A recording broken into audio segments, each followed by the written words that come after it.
আসসালামাইকুম বন্ধুরা, গোস্তর আচার তৈরি হয়ে যাচ্ছে। গোস্তর আচার, যারা যারা গোস্তর আচার পছন্দ করেন তারা এইভাবে আচার বানিয়ে খেতে পারেন। এখন ঈদের গোস্তর থেকে সামান্য কিছু গোস্ত নিয়ে এইভাবে আচার করতে পারেন। আর এই আচার কিন্তু বহুদিন খাওয়া যায়। আর যাদের একটু খাওয়ার ইচ্ছা হয় তারা 1 পিস 2 পিস নিয়েও খেতে পারবেন। বিশেষ করে খিচুড়িতে বেশি ভালো লাগে। আর গরম ভাতের সাথে যদি আলু ভর্তা থাকে, তার সাথে যদি অন্য কিছু 2-1টা থাকে, তাহলে কিন্তু আরও বেশি টেস্টি হয়। এটা অন্যরকম একটা ফিল। গোস্তর আচারটা এইভাবে রান্না করতে হয়। যদি আপনারা কেউ গোস্তর আচার বানায় খেতে চান তাহলে এইভাবে খেতে পারেন। তো এটা হলো গোস্ত রান্নার রেসিপি।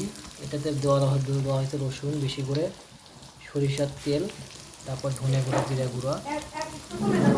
ধনে ধনের গুঁড়া, জিরার গুঁড়া দিলে পরে আপনার হচ্ছে যে ফিলটা আলাদা চলে আসে।